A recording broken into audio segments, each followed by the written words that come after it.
Hello everyone, it's me Khushi. Welcome back to my channel. I hope आप सब ठीक होंगे. Today's video is gonna be very special video और अब तक आपको टाइटल से पता लग ही गया होगा that I am moving out. Basically मेरी स्कूलिंग हो चुकी है ख़त्म and now for my college I am going abroad. So मैंने एडमिशन ली है डलहौजी यूनिवर्सिटी. अब बड़े लोग कहेंगे कि भाई डलहौजी तो अपने यहाँ पे हिमाचल प्रदेश में है, पर नहीं. जिस डलहौजी में मैंने एडमिशन लिया है वो कनाडा में नोवा स्कॉशिया में हैलिफैक्स में है एंड मैंने एडमिशन लिया bachelors of applied computer science के कोर्स में. That's a 4-year degree course. अगर आपको और कोई जानकारी चाहिए तो मेरे से बात कर लेना, मेरे से पूछ लेना. This video is gonna cover everything regarding the travel. क्या क्या चीजें चाहिए थी ट्रैवल करने के टाइम पे. Since everything can not be perfect तो आई विल डिस्कस कि क्या क्या प्रॉब्लम्स आती है एयरपोर्ट पे एंड मुझे क्या क्या आई थी. एंड आई रिक्वेस्ट जो भी स्टूडेंट्स आ रहे हैं, ये प्रॉब्लम किसी के साथ भी आ सकती है तो प्लीज ध्यान रखना. I just share letter in the video. तो अब हम निकलने वाले हैं इस घर को. फाइनल वाली गुड बाय कह देते हैं.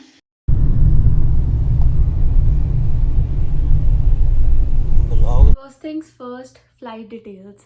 सो मैंने एयर कनाडा की डायरेक्ट फ्लाइट बुक करी थी दिल्ली से कनाडा तक की. No third country because Covid में कुछ भी हो सकता है, सो नो रिस्क. ठीक है. तो जब डायरेक्ट फ्लाइट बुक करते हो तो they ask you for RT-PCR report which should not be more than 8 hours. तो इसलिए आपको उसी जिस दिन फ्लाइट होती है उसी दिन RT-PCR करवाना पड़ता है. एंड फॉर दिस मैं 6 hours पहले एयरपोर्ट गई थी. RT-PCR 10 मिनट का काम है, जस्ट वो सैंपल लेते हैं. 4 घंटे बाद आपकी रिपोर्ट आ जाती है. That's it.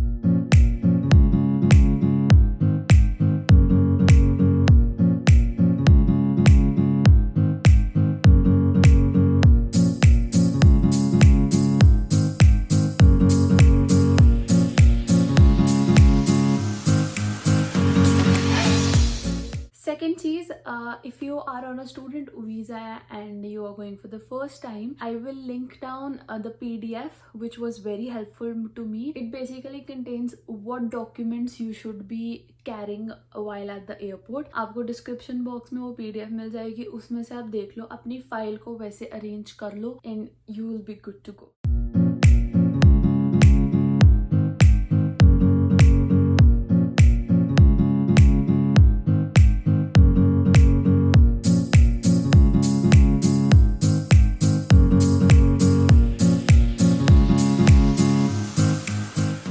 Once again I am back. So to take care of that when you are booking your tickets कि layover काफ़ी हो because immigration में बहुत टाइम लग जाता है. फाइनली मैं पहुंच गई हूँ. मैं मॉन्ट्रियल पहुंची हूँ. मेरी मॉन्गटन की जो कनेक्टिंग फ्लाइट थी वो मेरी मिस हो चुकी है. इमिग्रेशन में बहुत लंबी लाइन थी एंड ऑल दैट, तो वो मेरी मिस हो चुकी है. तो अब देखते हैं. अब मुझे मिली है आई गेस रात की फ़्लाइट मिली है 8 बजे की. I'll have to wait. Okay, तो अब आपने सब कुछ अच्छा देख लिया. Now comes the tragic part. मैंने टिकट बुक करवाई थी मेक माई ट्रिप के थ्रू. मेरे को किसी ने बताया था कि अगर स्टूडेंट वीज़ा पे आप एयरलाइन से बात कर लो तो they allow you extra luggage of 23 kg. मतलब जो 2 टिकट के साथ अलाउड है वो आपको एक और अलाउ कर देते हैं. तो आई थॉट व्हाई नॉट, सामान ज़्यादा चल जाएगा. तो ऑब्वियसली फर्स्ट टाइम जा रही हूँ तो सामान भी ज़्यादा था. तो फिर जब मैं टिकट बुक करवाने लगी, पहले मैंने एयर कनाडा के कस्टमर केयर पे ट्राई किया and no, not a single number of their customer care in India was working.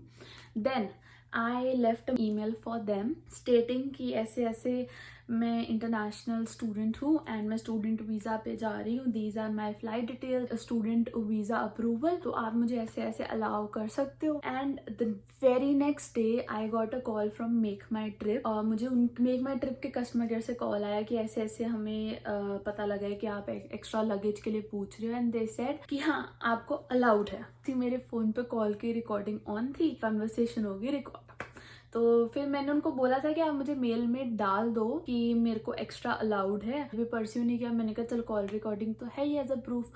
तो वहाँ पे जब मैं एयरपोर्ट गई, मैं 3 से 4 घंटे पहले एयरपोर्ट पे गई थी कि कोविड के कारण कोई लाइनें लुइनें लगी हुई तो लेट ना हो जाए, I should not be affected, तो मैं पहले गई।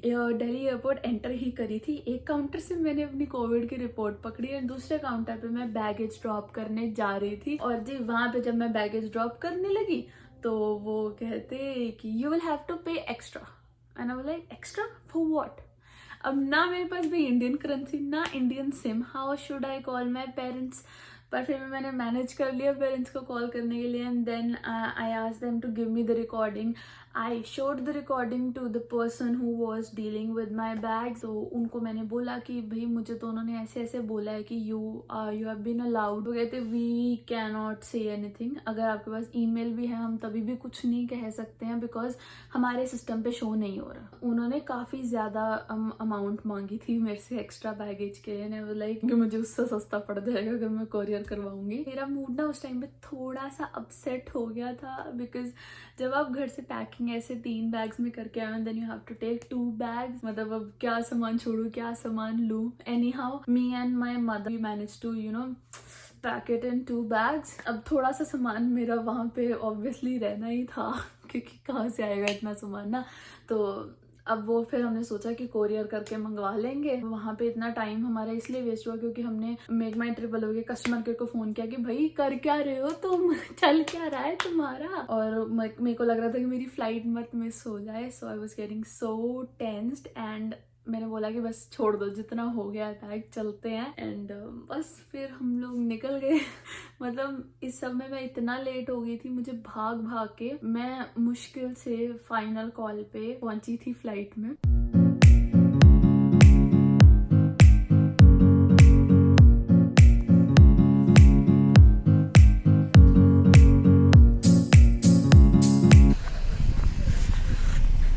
हेलो दिवेश भैया,